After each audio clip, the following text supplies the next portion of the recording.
السلام عليكم الدراري والدريات، اش اخباركم؟ كلشي بخير؟ كنتمنى تكونوا بالف خير ان شاء الله باذن الله. اليوم الوصفه اللي جبت لكم خطيره بزاف مع هاد الرواح دابا هاد الايام ومع الجو متبدل شويه، البرد مره الشمس مره كل مره وشنا.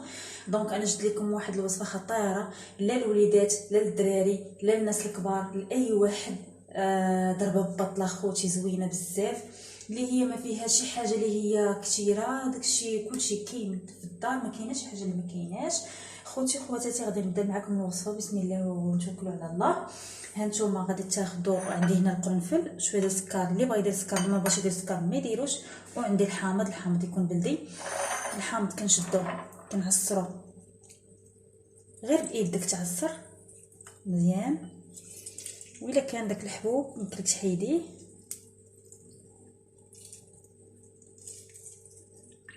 حاليا دابا الناس بزاف مروحين، اللي يقدر يشربوا بلا سكر من الاحسن. هانتوما داك سميتو الحبيبات كنحيدهم،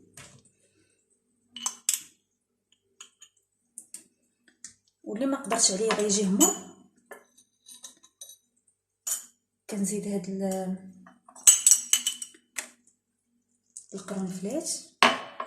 هذا كيتشرب في الليل بسكر، غيقول بزاف، ولكن ما كتزيد الماء باش شويه ضروري، والعسل الحر.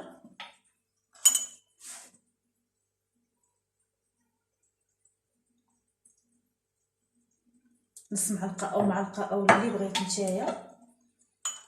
هانتوما كنخليوه شي نص ساعه بحال هكا كيطلق كامل.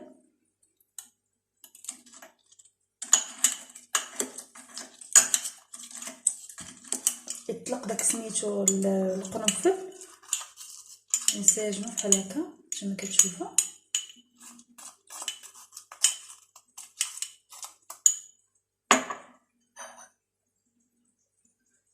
صراحه زوين بزاف. حنا كنستعملوه في الدار كاملين، واخا تكون فيك الرواح الباردني وفيك يسيلو وفيك السخانه، اي حاجه. مهم النيوف ملي كتشربوا في الليل الصباح كتصبح عادي بحال حتى حاجه ما كاينه، بحال ما كنتش مريض.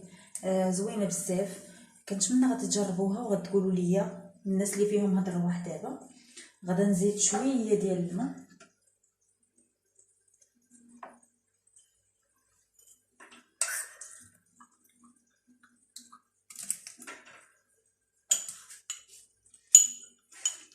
ونزيد نحرك.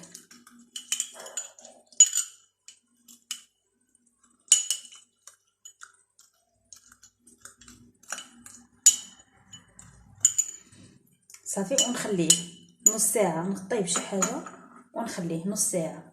كنتمنى هاد الوصفه تعجبكم وتجربوها باذن الله، واللي هي راه شفاء الحمد لله وزوينه. الناس اللي مروحين ولا اي واحد واخا يكون مهم في شي مرض الله يسر اللي فيه شي حاجه ولا ضيقه ولا شي حاجه يخاف منه ولا شي حاجه، بالعكس هذا ما فيه حتى شي حاجه طبيعيه. العسل الحر هو شفاء لكل داء. الحامض راه زوين، البلدي ماشي الرومي. القرنفل راه اصلا هو كيخلي في واحد الريحه زكيه، يعني الا درتها غير وحده في فمك كتحيد لك كاع ديك الريحه اللي كتكون في الفم، داك الميكروب وداكشي اللي كيحيد من الفم. والسيترون حتى هو كيحيد داك الجراثيم وداكشي، يعني عادي. يعني ما كاينش شي حاجه اللي هي صعيبه، كلشي سهل الحمد لله، كلشي كاين في الدار. غير الواحد ينوض ويخدم شويه ويدير شويه من هنا وشويه من هنايا، والحمد لله انا معكم في اي حاجه. واللي باغي شي حاجه يبقى يكتب ليا في لي كومونتير نبقى نحطها لكم. وما تنساوش خوتي وخواتاتي، تسناو الفيديو ديالي الجديد عاوتاني اللي غدا نلوح لكم ان شاء الله باذن الله.